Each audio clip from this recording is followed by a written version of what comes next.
básicamente que el médico general pueda sospechar cuando está frente a un probable glaucoma crónico y pueda reconocer la emergencia oftalmológica más importante, que es el glaucoma agudo, ¿no?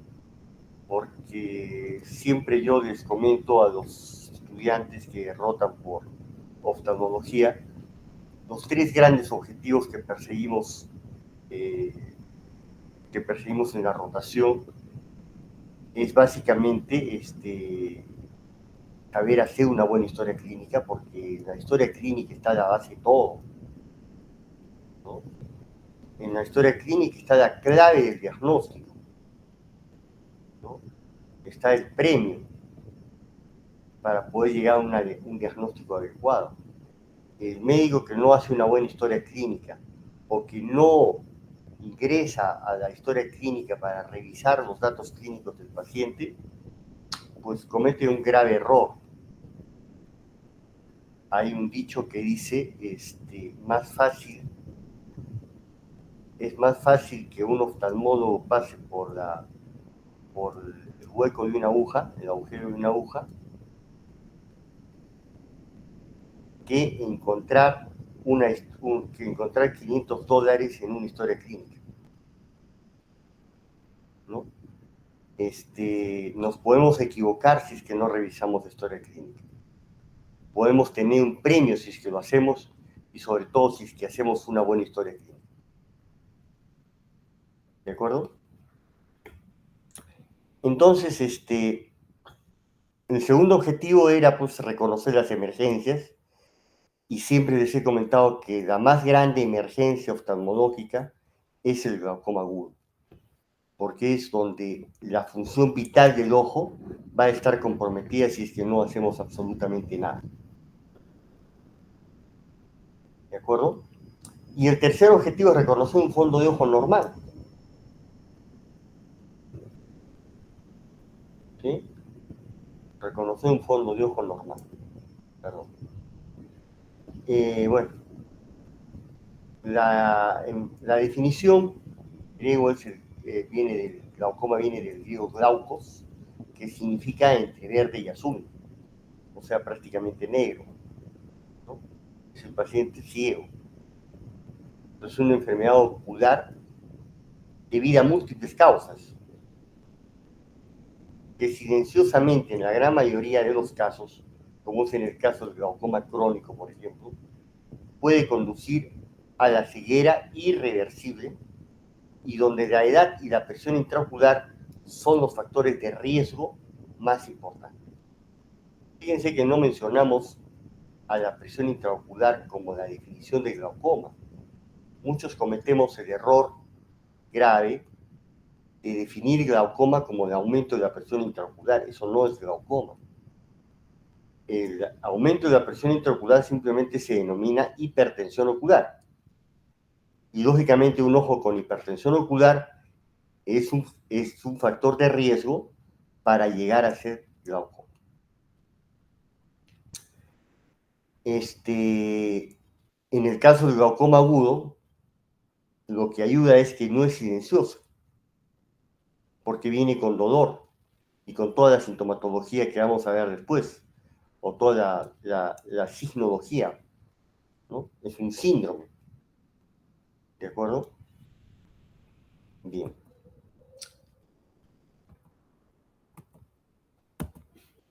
A ver, ¿qué pasa acá? Bueno, es un recuerdo anatómico, ¿no? Todos se supone que ya sabemos qué es esto, ¿sí? Todos lo reconocemos, todos sabemos para qué sirve, dónde está situado, ¿no?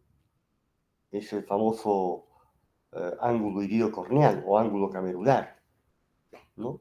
Por donde se reabsorbe el humor acuoso que se produce en el cuerpo ciliar, que ingresa a la cámara posterior y que de la cámara posterior ingresa por la pupila a la cámara anterior y de ahí se reabsorbe por el ángulo camerular a través del trabéculum, el canal de Silén y las venas episclerales. Entonces, eso es básico. No vamos a perder el tiempo acá, ¿no? Es parte del repaso anátomo-fisiológico de lo que es este, la anatomía y la fisiología del humor acuoso. Entonces, ¿cómo definimos glaucoma? Fíjense bien, es una neuropatía óptica multifactorial, bilateral, asimétrica, crónica, que compromete primero la visión periférica y en su progresión conduce a la ceguera irreversible. Básicamente, esto es una definición de lo que es el glaucoma crónico, ¿no? Porque en el caso del glaucoma agudo, ¿no? Puede ser también multifactorial, es una neuropatía óptica, ¿no? Generalmente es de inicio unilateral, ¿no?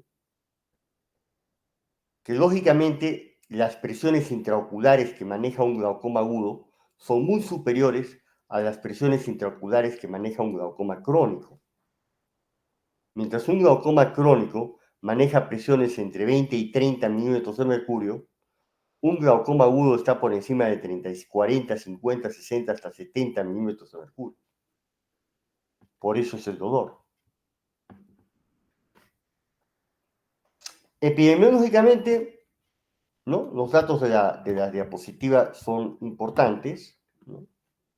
Es la segunda causa de ceguera prevenible en países desarrollados. Segunda causa. Así. Y tercera causa de ceguera en el mundo.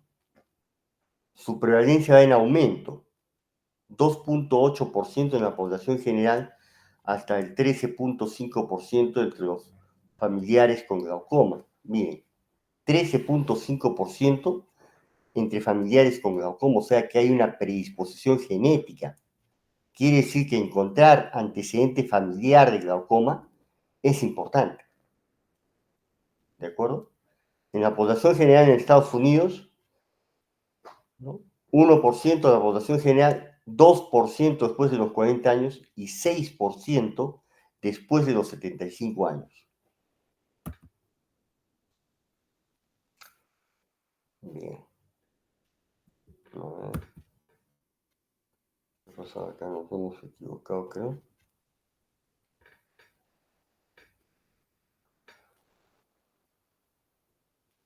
Fíjense, en el Perú, mayores de 35 años estamos alrededor de 2 y 3%, ¿no? De prevalencia. Y esto yo creo que ha aumentado un poco más. Yo creo que vamos a estar alrededor de 4 o tal vez 5%.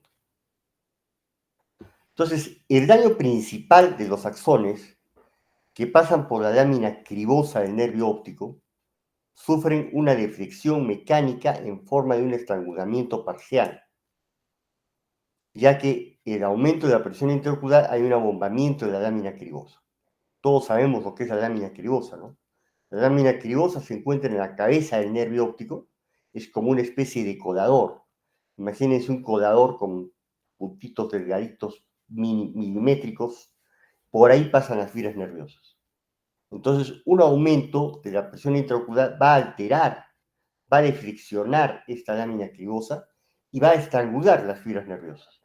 Entonces va a conducir a la ceguera, por muerte.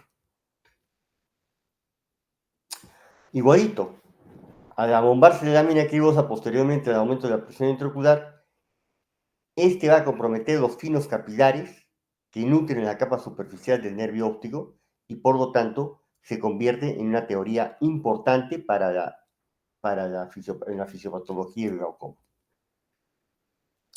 Bueno, estos son los datos de la anatomía del nervio, ¿no? Que tenemos todos que saber. Fíjense lo que es un ojo normal. Este es un fondo de ojo normal. Fíjense la lámina cribosa, por donde pasan las fibras. Miren la relación copa-disco. Fíjense en el color del nervio. ¿De acuerdo? Ahora van a ver acá, ¿no? Ahí como ella va alterándose, va aumentando la excavación, va elongándose la lámina cribosa y van estrangulando los nervios. Acá fíjense cómo se ha deflexionado de tal forma que hay prácticamente estrangulamiento de las fibras nerviosas y por lo tanto muerte, que se manifiesta en esta excavación, ¿no? Este es un ojo típico de glaucoma crónico terminal. Entonces no debemos esperar ver esto para recién hacer un diagnóstico. Entonces, en el caso del glaucoma crónico, por ejemplo, el glaucoma crónico, cuando llega a este estadio, cuando ustedes ven un glaucoma crónico en este estadio del nervio óptico, quiere decir que ese ya es un daño terminal. Entonces no tenemos que esperar a eso, ¿no? Tenemos que encontrar en este estadio los factores predisponentes, por ejemplo, a este nivel, encontrar una presión intraocular alta, ¿no? Que nos haga sospechar de la probabilidad de, de una instalación de glaucoma crónico. En el caso del glaucoma agudo, ¿no?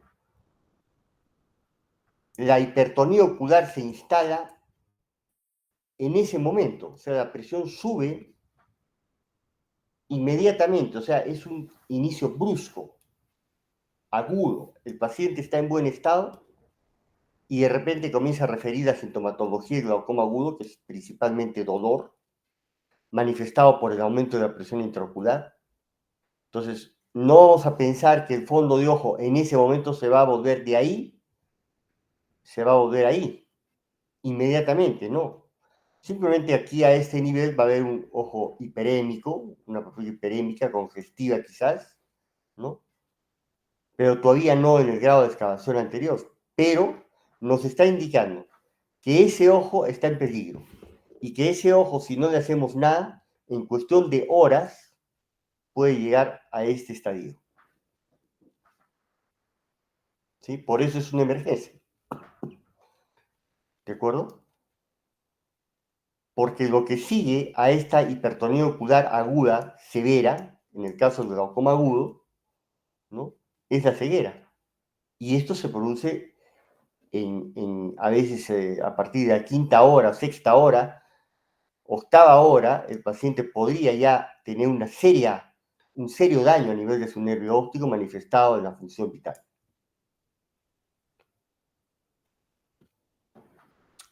¿No? Para explicar lo que sucede cuando aumenta la presión intraocular.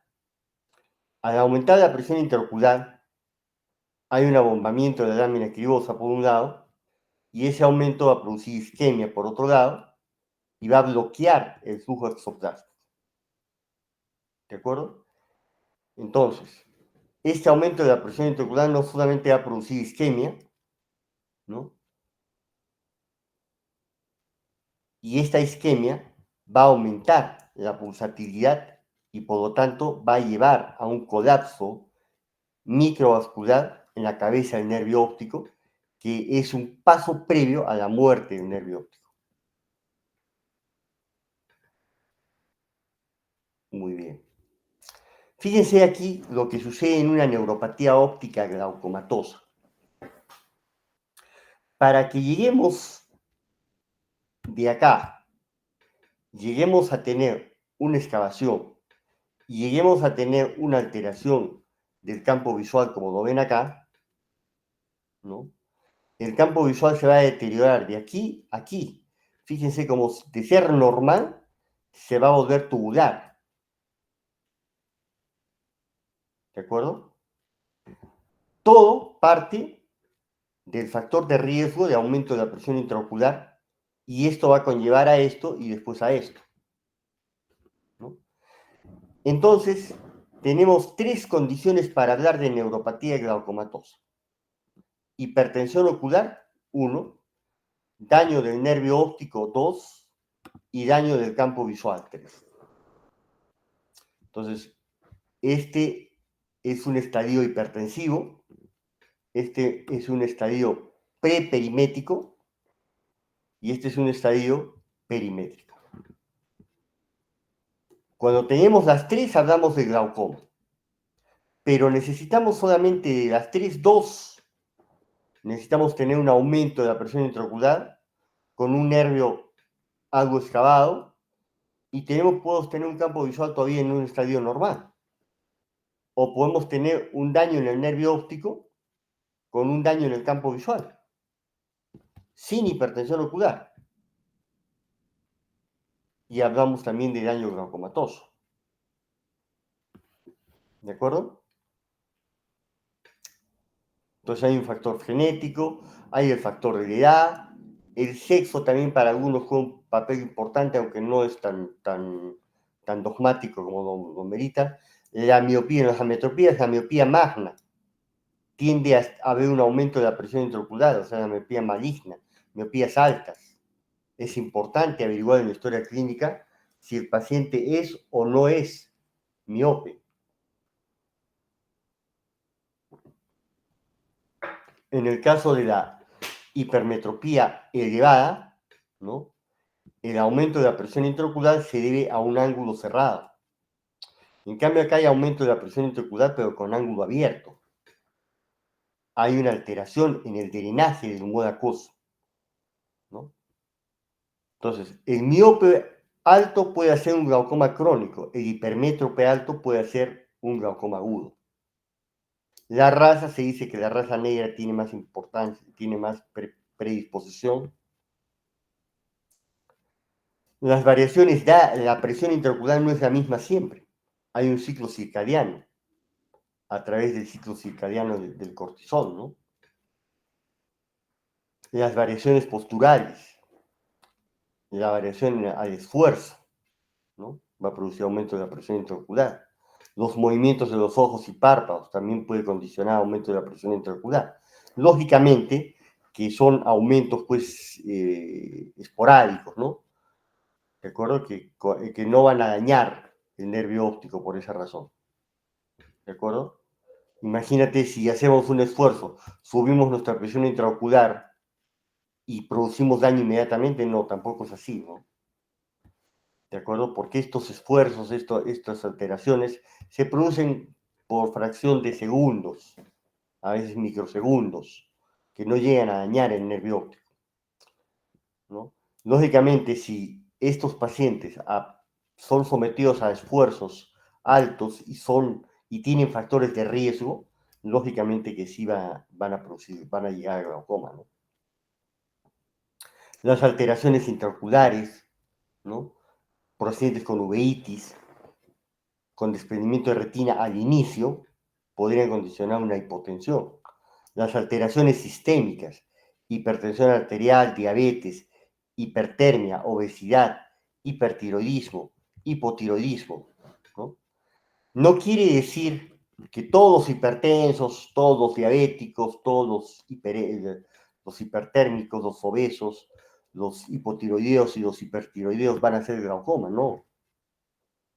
Digamos que hay una predisposición indirecta, ¿de acuerdo? O sea, si tenemos un paciente con hipertensión arterial, en la historia clínica habrá que indagar si tiene algún factor de riesgo, ¿no? Si es un hipertenso arterial, que encima tiene antecedente familiar y que encima es miope y encima es obeso, entonces habrá que hacer un estudio de despistaje. O sea, no quiere decir igual glaucoma, sino someterlo a un estudio de despistaje. El someter a un paciente a los anestésicos generales, como los hipnóticos, barbitúricos, tranquilizantes, produce una disminución de la presión intraocular. También es importante saber que cuando hay hipotensión ocular, ¿no? Hay mala irrigación vascular a nivel de la cabeza y también puede haber daño, ¿no? Todos los extremos son malos. Entonces, la fisiopatología del glaucoma, tenemos que determinar primero los factores de riesgo, ¿no? En este caso, por ejemplo, un paciente que por alguna causa usa corticoides, ¿no? Es un paciente que tiene un riesgo de hacer un glaucoma secundario al medicamento. Porque hay una perturbación en la autorregulación vascular y alteración del flujo sanguíneo del nervio óptico. o de hipoxia. Eso sucede en la hipertensión arterial y en la diabetes mellitus. Entonces, ¿por qué el diabético y el hipertenso tenemos que vigilarlos? Por ese factor, ¿no? Porque hay una alteración de la autorregulación vascular. Hay una alteración en el flujo sanguíneo al nervio óptico. Entonces, son pacientes que son hipóxicos. Y por esa razón, podrían, si es que tienen algún factor de riesgo, ¿no? Caer dentro de lo que es el glaucoma. Muchos alumnos se van con la idea de que si tienes hipertensión, tienes glaucoma, no. De que si eres diabético, tienes glaucoma, no. Eso, aliado al tema vascular, aliado al tema de factores de riesgo que hemos conversado ya anteriormente, entonces son factores que predisponen más aún al desarrollo de un glaucoma. Bueno, nuestros antecedentes familiares de glaucoma, ¿de acuerdo? La miopía alta, ¿no? Todo eso va a conducir ¿a qué? Todo esto va a conducir a la muerte celular.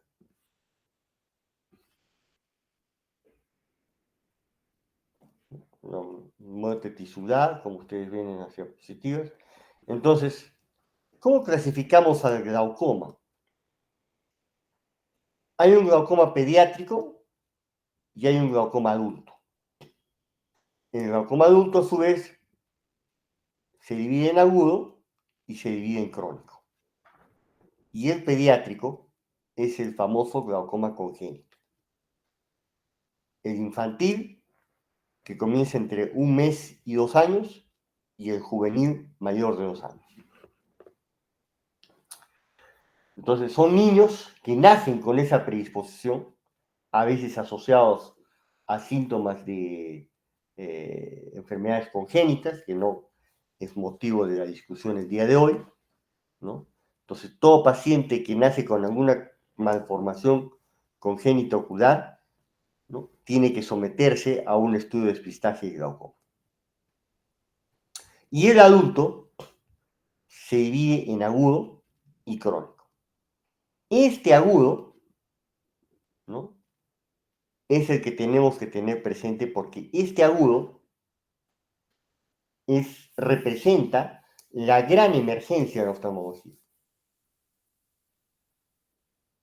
No podemos, un médico general no puede pasar la rotación de oftalmología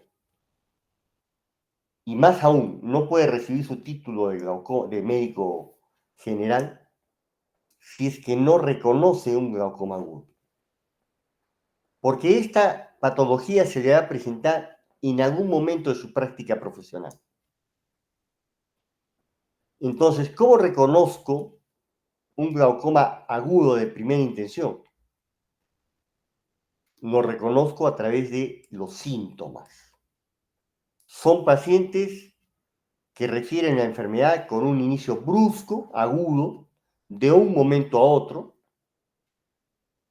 Es el paciente que está bien y que por alguna razón bloquea el ángulo iliocorneal, aumenta drásticamente la presión, la cual se manifiesta por dolor ocular intenso, con una intensidad del 1 al 10. ¿De acuerdo? Tan intenso el dolor que hay compromiso vagal, o sea, hay una sintomatología vagal. El paciente llega al consultorio en mal estado general, náuseas, vómitos y dolor ocular, ojo rojo. Ustedes agarran su oftalmoscopio, que ya les he dicho es un arma fundamental para la práctica de un médico general. Un médico general no puede graduarse si no tiene un oftalmoscopio. Es fundamental. Entonces, prenden su oftalmoscopio, iluminan su ojo que está presentando la sintomatología y van a ver cómo la pupila está midriática. Alumbran la otra pupila y la pupila es normal. El examen en oftalmología debe ser siempre bilateral, comparativo. ¿de acuerdo? Examinan el ojo bueno y pasan al ojo malo. Entonces van a ver en el caso del glaucoma agudo que el dolor y todo lo que hemos mencionado está asociado a la midriasis arefléxica, al estrechamiento o aplanamiento de la cámara anterior del ojo, que ya sabemos muy bien cuál es, y al cierre del ángulo iridocorneal. Eso yo lo detecto fácilmente con mi oftalmoscopio. No necesito la lámpara de hendidura. Y si palpo el ojo,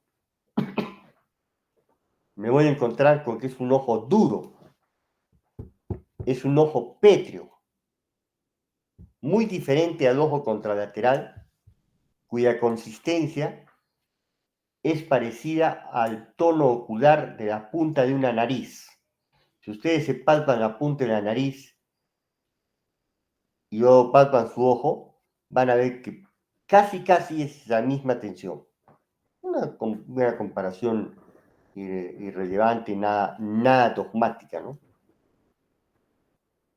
En cambio, cuando tenemos un ojo con hipertonías oculares mayores de 40, 50, 60, 70 milímetros de mercurio, el ojo es duro. Ahí sí van a ver la diferencia. La palpación del glaucoma crónico, no es importante porque ahí no se van a dar cuenta, ¿no? Un ojo que viene con 25 26 milímetros de mercurio, pues no es un ojo pétreo, ¿de acuerdo? Lógicamente, en ese momento el médico general debe sospechar, ¿no?, que está frente a un glaucoma agudo. Hay factores anatómicos que desencadenan, como es el caso de los ojos pequeños, los ojos con ejes antero-posterior cortos, pequeños, ¿no? Son ojos que predisponen al cierre angular. Ojos con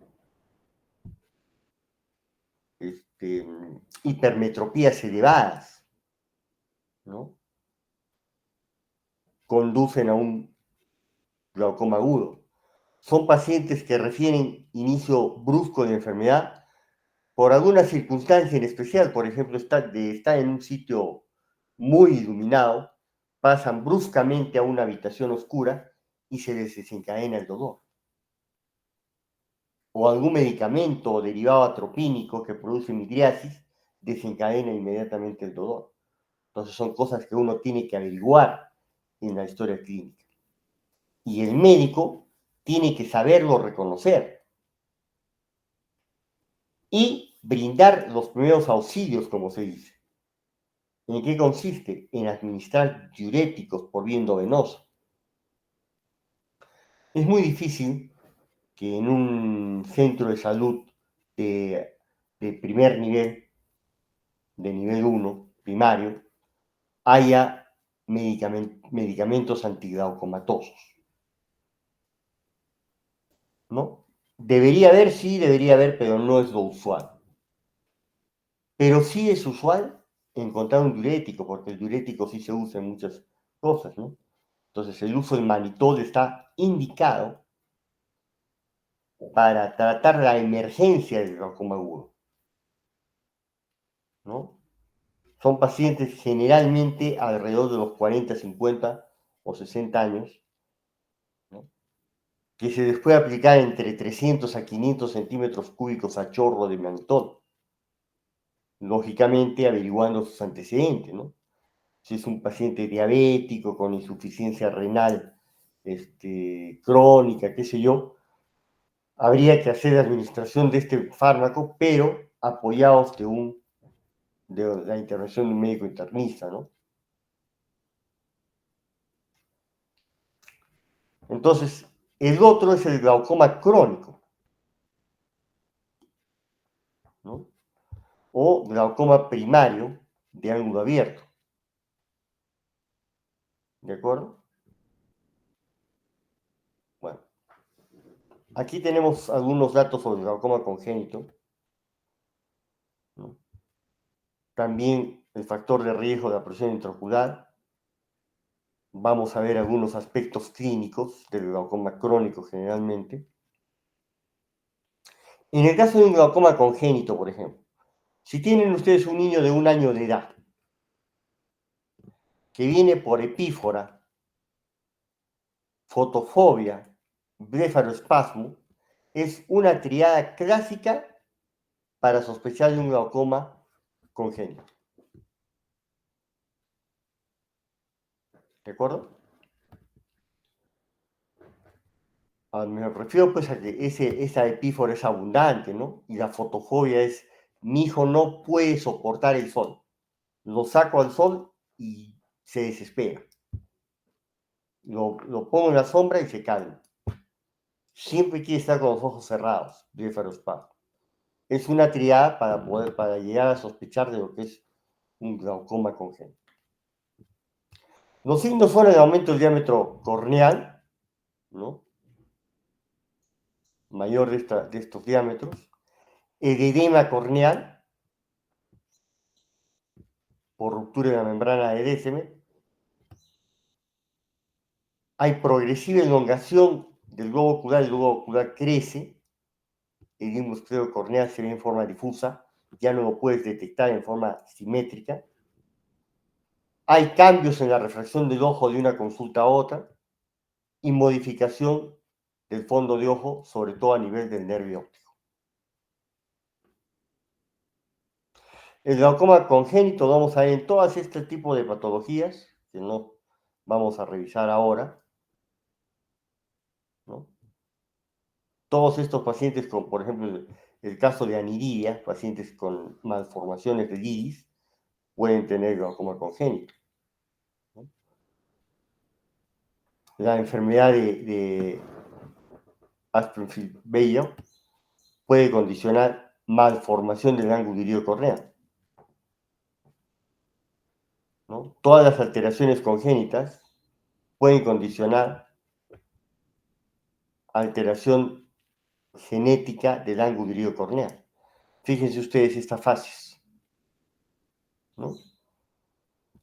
Esto es evidente, ¿no? Pacientes en esta situación son pacientes sospechosos de glaucoma congénito. Asimetría de los globos oculares, sospechoso de daño congénito glaucomatoso.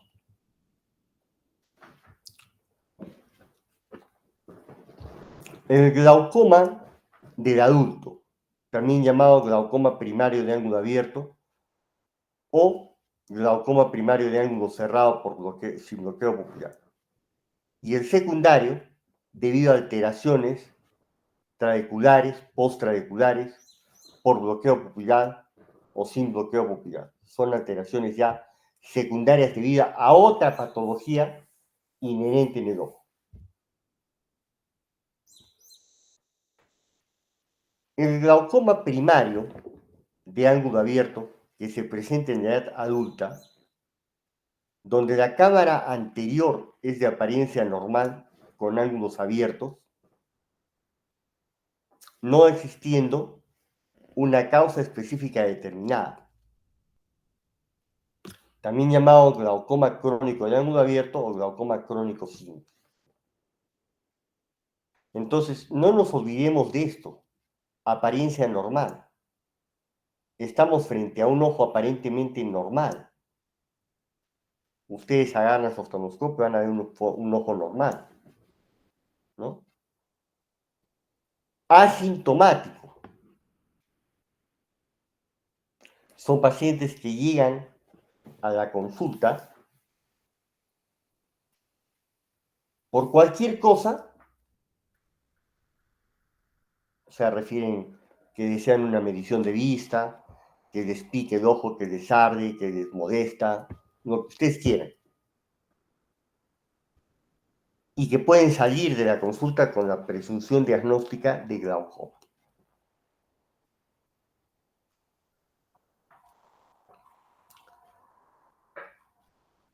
Entonces, ¿dónde el médico general va a sospechar de un glaucoma, que está frente a un probable glaucoma?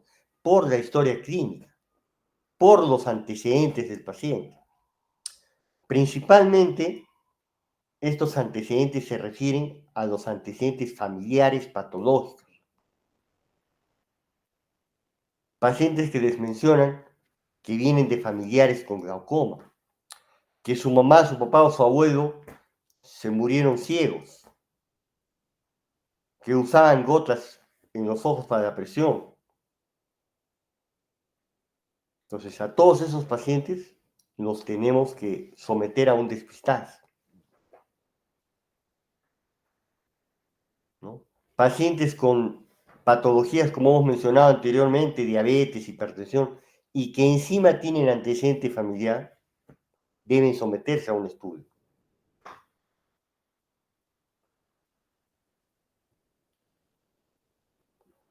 Entonces, como hemos mencionado, es asintomático,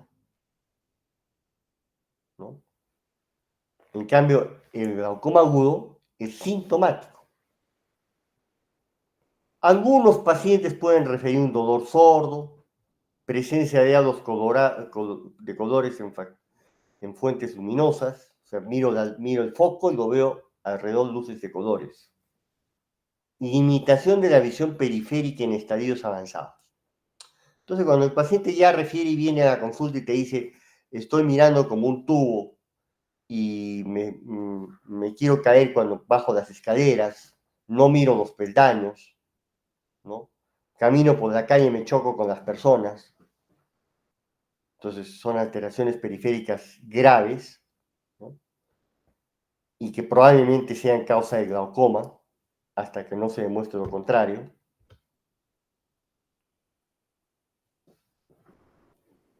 Y que son casos avanzados. Entonces, yo como médico general, pues no quiero encontrar un estadio avanzado. Yo quiero encontrar los pacientes que tienen sospecha de glaucoma y que los puedo salvar. Tengo que hacer un diagnóstico lo más precozmente posible. Entonces, no vamos a esperar que el paciente venga con alteración de la visión periférica para recién mandado al oftalmólogo.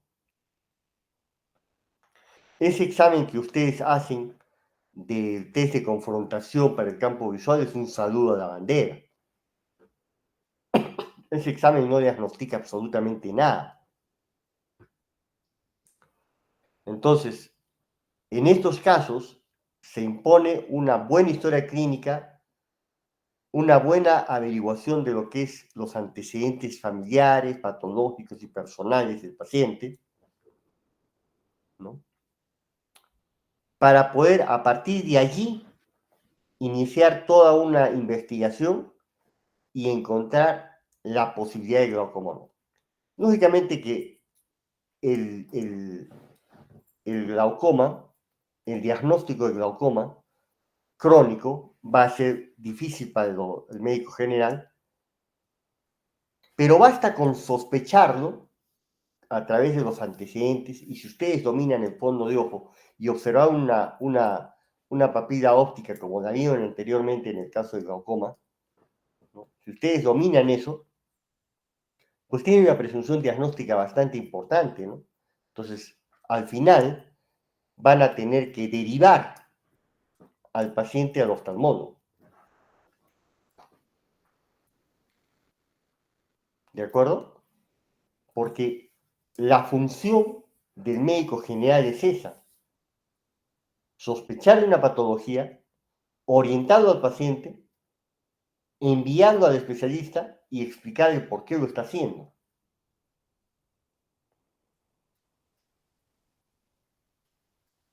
¿De acuerdo? Entonces, tienen ustedes en historia clínica los datos que tienen que averiguar para sospechar de un glaucoma crónico. Y si practican muy bien su fondo de ojo, también van a poder detectar alguna patología glaucomatosa que pudiera presentarse a través del diagnóstico de un fondo de ojo patológico. Bien, aquí hemos hecho, ok.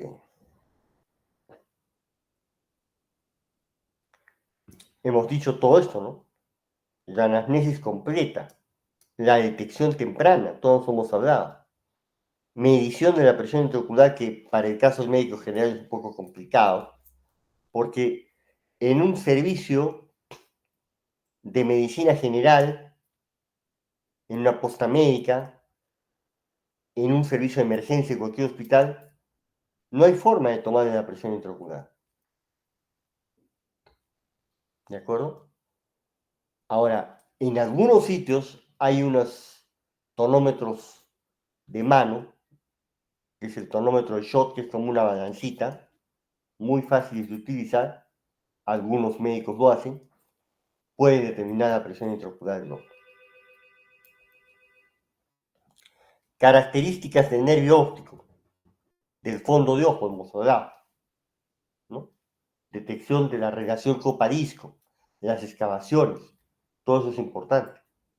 El campo visual tiene que ser computarizado, no por comparación. Y el ángulo corneal, la gonioscopía para determinar el grado de cierre angular. Por supuesto, esas ya son cosas que las va a hacer el especialista. Este es el tonómetro que les hablaba, ¿no? Tonómetro de Schott. Ustedes con unas gotas de anestesia lo hacen mirar al paciente acá a su dedo y el médico coloca esta balancita en la superficie ocular y determina el nervio. Por supuesto, el grado de precisión no es tan exacto como este, que es el tonómetro de Goldman, que ustedes lo conocen, que se utiliza en los servicios oftalmológicos. Pero eso no hay. No hay en una posta médica, ni tampoco en un hospital de emergencia.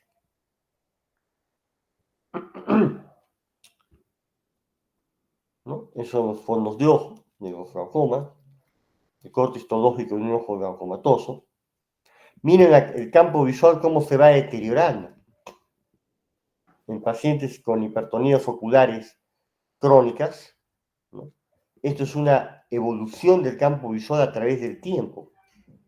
Para que el ojo de acá termine acá, pasan años, ¿de acuerdo? Entonces, nosotros lo que queremos es encontrar los factores de riesgo a este nivel, cuando el campo visual está así. Si yo averiguo bien sus antecedentes y veo que es un paciente potencialmente sospechoso de glaucoma, lo voy a mandar al oftalmólogo y el oftalmólogo va a evitar que suceda esto. ¿De acuerdo? Esas son las campimetrías que se usan actualmente. Esta de acá, la campimetría computarizada es la más precisa. Esta era la anterior, la cinética o de Goldman. Muy complicado hacerlo. Es mucho más sencillo eso. Acá se necesita un especialista en campos visuales. Aquí no. Aquí ustedes pueden hacer el campo visual y no hay ningún problema. Estos son los daños escrotomales que se van produciendo. Cuando hablamos de daño periférico, no hablamos de la periferia acá afuera. Hablamos del daño periférico a nivel, del área de Baseroom. El área de Baseroom está comprometida por los 30 grados centrales del campo visual, 30 grados centrales. A nivel de la periferia, a partir de la mancha ciega hacia afuera, está el daño, ¿no? Estos son escrotomas aislados. Es el escrotoma de Baseroom, que rodea la zona de fijación, por eso le dicen periférico.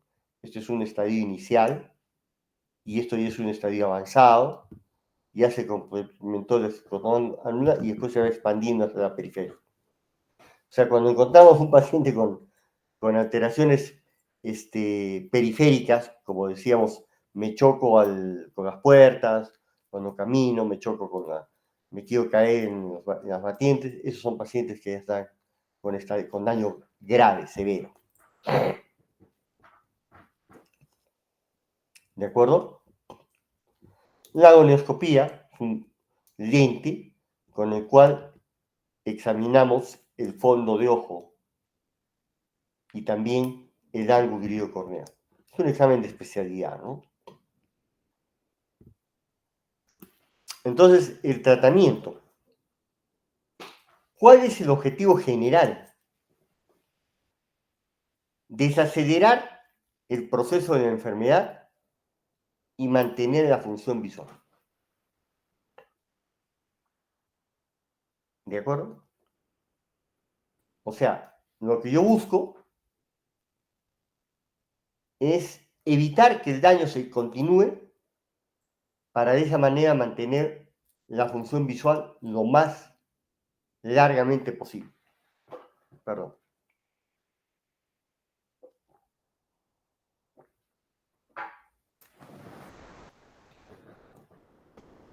Documentar el estado inicial de la estructura y función del nervio óptico. Tengo que saber en dónde estoy, cuánto de daño tengo, cómo está la función, ¿no? Tengo que calcular la presión meta, o sea, la presión a la cual yo quiero que esté mi paciente para asegurar, ¿no?, que se va a desacelerar la enfermedad y que se va a mantener la función visual.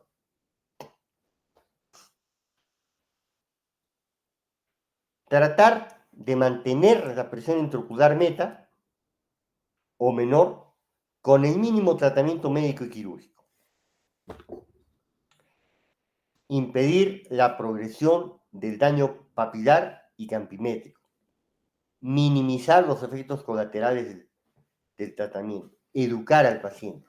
Esa es una función del médico general. La educación del paciente. ¿De acuerdo? Todo tratamiento antiglaucomatoso empieza por el tratamiento médico.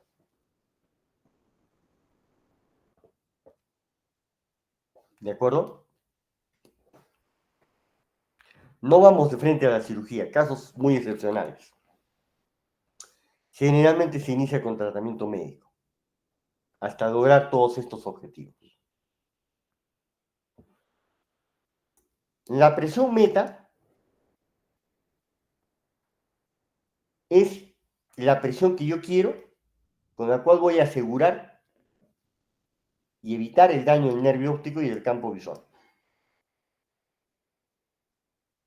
Varía en cada persona, varía durante el transcurso de la enfermedad y es por lo menos el 20% inferior de la presión intraocular basal.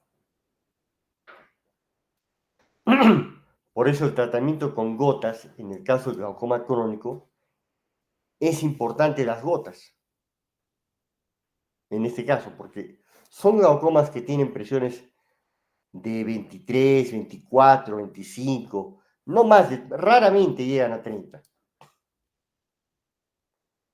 Entonces, si yo aseguro un 20%, entre 20 y 30%, voy a llegar máximo a 20, 18, 19 milímetros de mercurio, dependiendo de cada paciente. Esto es muy variable.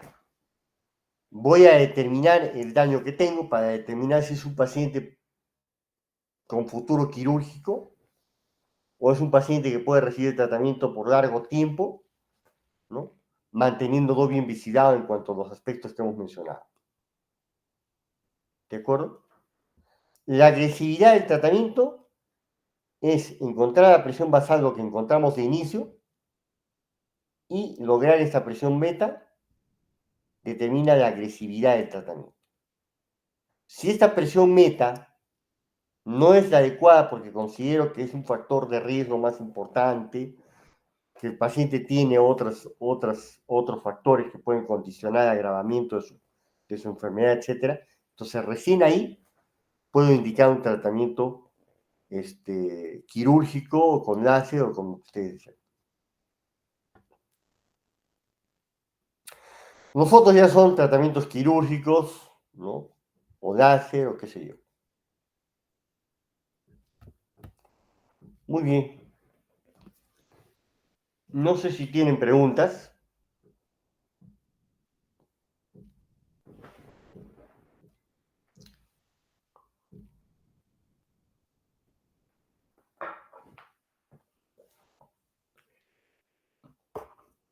Hola. Sí, doctor. A ver, vamos a dejar de compartir. ¿O quieren preguntar? A ver, ¿qué quieren preguntar?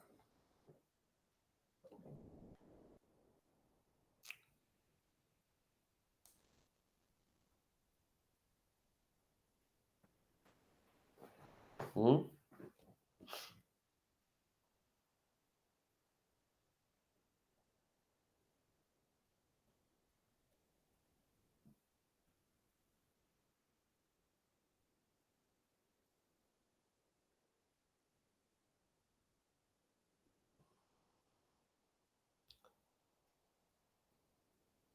¿Preguntas? ¿O todo está claro? ¿O no han entendido nada? ¿O no? No sé, a ver, ustedes dirán. No hay Edgar, preguntas, doctor. ¿no hay preguntas? Sí, no, nadie escribe tampoco acá en el Meet. No hay nada en el Meet. ¿Pero están ahí o no están ahí?